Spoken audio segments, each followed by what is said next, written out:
Ayan, hello collective. This is a love reading. Ayan ha, collective love reading lamang po ito. Hindi po ito personal reading. Hindi po ito for sure 100% tutugma sa inyo.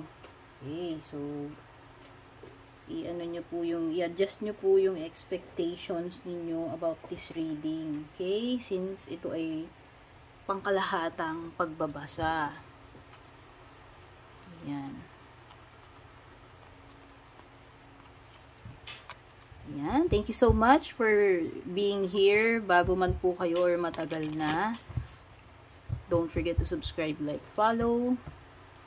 Regarding private readings, yes, I do private readings. Tignan nyo na lang po yung mga nakasulat sa description or sa screen. Thank you so much for, yung always sharing my readings.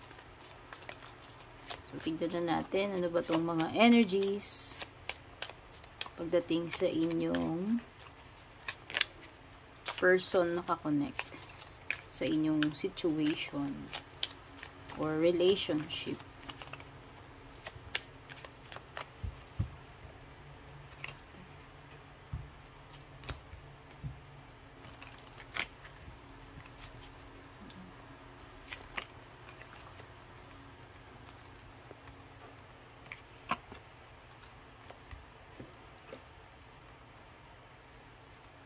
Hindi ko alam kung nakikita to.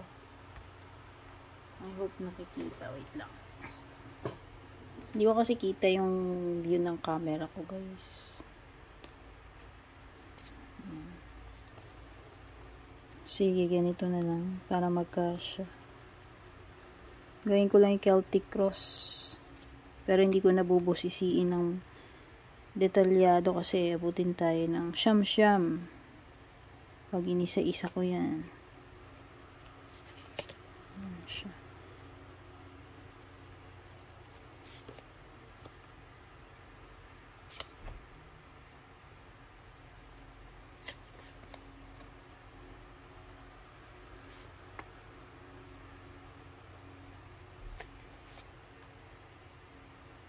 Okay. So, at the bottom of the deck, you have the Four of Cups. So, mukhang meron ditong unhappy about what's going on between you and this person. No, maaaring hindi kayo masaya sa kung ano yung nagiging, ano ba tawag dito? Nagiging flow or pinupuntahan nitong connection na ito. Actually, some of you are, thinking you're helpless sa situation, yung parang wala kayong magawa. Or alam mo yun, pwedeng yung iba dito confused. Or gusto nyo na bang magkaroon ng pagbabago or gusto nyo na bang kumawala dito sa connection na to pero hindi nyo magawa. Ayan. Yan yung mga yan yung situation right now. Ayan, you are feeling trapped or unable to do kung ano yung gusto mong gawin in this connection. Okay, yung iba dito baka ang feeling niyo victim mentality, yung parang feeling niyo. Oo, feeling nyo kayo pa yung victim dito sa situation na to. Ano pa?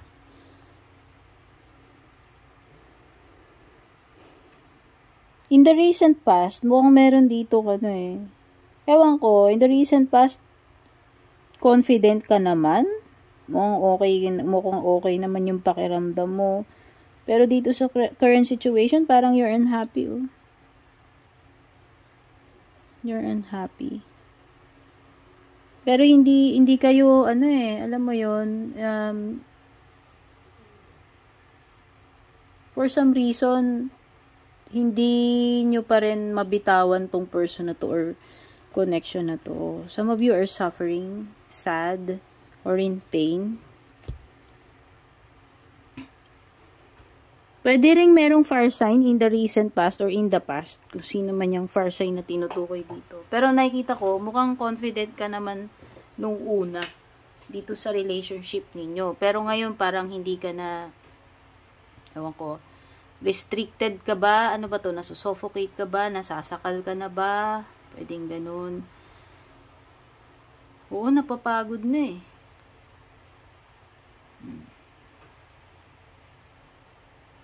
So, this could be a marriage for some of you. Pwedeng ito ay marriage. And at some point, naging masaya naman kayo nitong person na to. You have the sun card here. No? Parang nung una naman is maaliwalas naman. Sabi ko nga, confident ka naman eh, nung una eh, dito sa relationship ninyo. Pero hindi ko alam bakit ngayon eh, meron ditong hindi na masaya. Oh, whether ikaw to, again ha, this could be your energies or energies ng person mo. Kasi ito ay two-way. Love reading ito. Okay? Nandun yung pinipilit kayanin, kahit nahihirapan na, napapagod na. Oh, siguro at some point, nakakaramdam na kayo ng pagkapagod dito na parang anytime bibigay na kayo. Oo, parang energy ng pabigay na eh. Okay? So, yung mga signs na meron dito, you have fire signs. Strong energy ng Leo, Gemini. Pwede rin may Libra or Aquarius, Gemini, oo. Malakas na energy ng Leo, ng Gemini, ng Aquarius. Oh, yun yung mga napipick up ko. Energies. Yun na nga, sabi ko nga, naging masaya naman kay kahit papano. Okay. Hindi naman, I feel that this is not, yung sobrang seryosong, I don't think this is, sobrang seryosong problema. Kasi nakikita ko sun card to pa rin to powerful card pa rin. No? So, nakikita ko, masaya, alam mo yon, hindi lang siya kagaya noon, yung feeling mo siguro, or yung feeling nitong person mo, siguro hindi lang siya kagaya noon na, kasing tindi ng intensity ng, ng araw na masayang masaya. Siguro parang medyo na-diminish.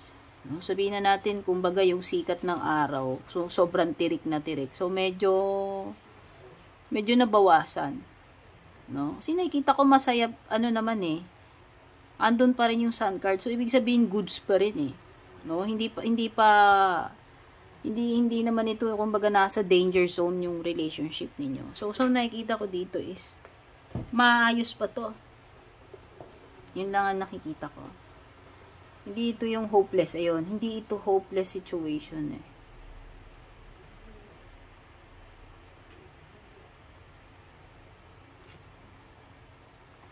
Alam mo kasi, minsan, itong si Eight of Swords. Pwedeng lang to. Pwedeng, minsan, nag-overthink. Or pagiging close-minded din kasi to minsan Yung bang hindi muna tignan kung ano yung pwede pang gawin no? So, yun lang naman yung nakikita ko rito Pero yun na nga, nakikita ko dito pwedeng mauwi ito sa burnout or exhaustion kasi ito yung yung next possible thing na mangyayari. No? Or pwedeng ito rin yung tumatakbo sa isip mo. Napapagod ka na. Okay? Energy mo yan siguro. Kung sino man yung napapagod dito sa inyo. So, sa near future mo, you have the Lover's card. This is a card of, choice. An important decision to make pagdating dito sa sitwasyon ninyo. So, yun na nakikita ko dito. Upright naman siya. So far, nandun pa rin yung commitment, nandun pa rin yung pagmamahal, no? Nandun pa rin yung, mananaig pa rin yung pag-ibig dito. Yun yung nakikita. Kaya nga, ito, powerful yung sun Diba? So, ang nakikita ko lang talaga dito, ayan, meron ka pang star card, which means, hindi pa to hopeless situation. Meron lang siguro talaga ditong unhappy. No? Minsan kasi ito si Four of Cups, alam mo yun, minsan si Four of Cups, napaka-pessimistic niya, napaka-nega niya, napaka-ungrateful niya. Kasi, kung tutuusin, nasa sa kanya na lahat. No? Siguro, kaya hindi masaya tong person na to, whether ikaw yan o siya, dito sa samahan ninyo, sa marriage ninyo. Kasi siguro, ungrateful siya, or hindi na lang na-appreciate kung gaano siya kaswerte dito sa tao na to. Yun yung nafe-feel ko eh. Kaya tuloy, ano nafe-feel ko dito is nababaliwala yung isa sa inyo. No? Ungrateful to. Alam mo, ang magtuturo ng leksyon dito sa tao na to, pagka nawala na tong person na to sa buhay niya, dun niya lang malalaman, ay, importante pala si ganyan. Kasi, ngayon, hindi niya kumbaga dead ma, hindi niya na-appreciate. Pero once na mag-break kayo nito, dun niya lang marirealize yan. Na kung ano yung na-miss niya.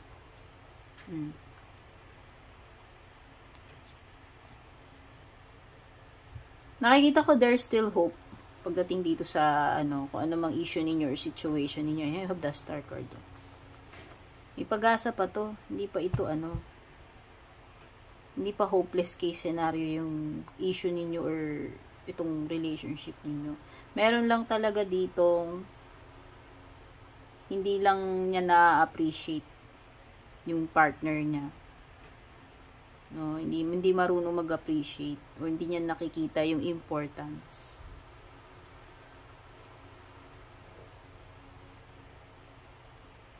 O tapos ang nagiging ewan ko kung ikaw kasi ito yung card mo eh. Ano yung approach mo pagdating sa situation? You have the Queen of Swords.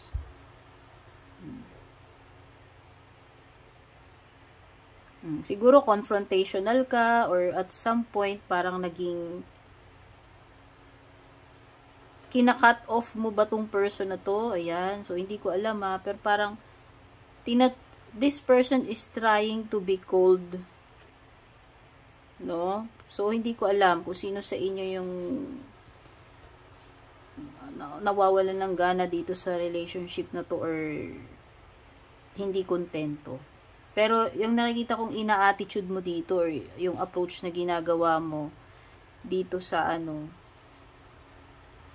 dito sa situation na to is pwedeng paano ba? Parang ang dating tuloy nagiging cold ka.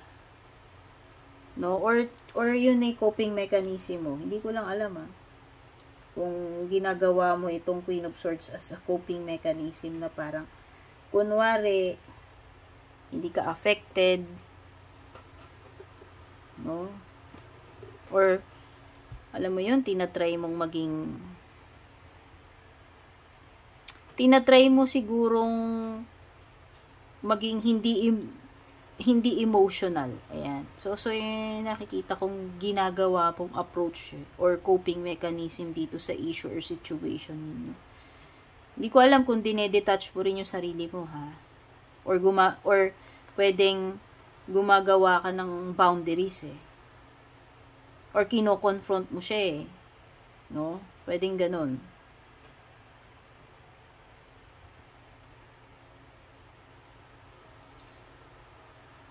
Tapos,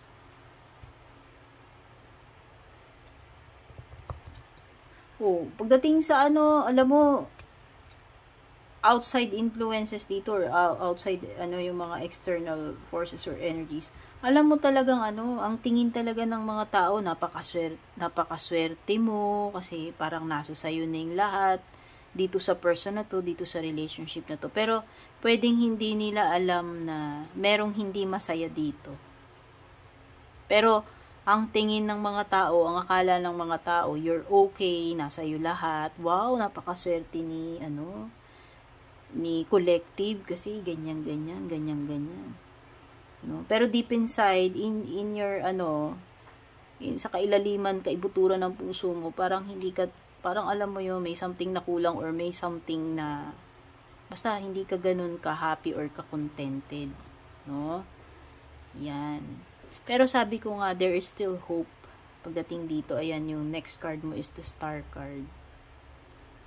Okay? Siguro you just need to address the situation. Kung halimbawang if you're ganito yung pakiramdam mo, if kung halimbawang ikaw yung nakakaramdam na merong may dapat kayong pag-usapan, siguro maging honest ka, ayan, straightforward. No? Sabihin mo, speak your mind or yung nararamdaman mo. Siguro yun yung dapat gawin mong approach para makatulong. Kaya siguro nandyan si Queen of Swords. No? Kasi alam mo kung hindi mo gagawin yan, ang nakikita kong outcome ninyo is mag-aaway kayo, maghihiwalay kayo. Ayan o, magkakaroon ng disconnection dito eh.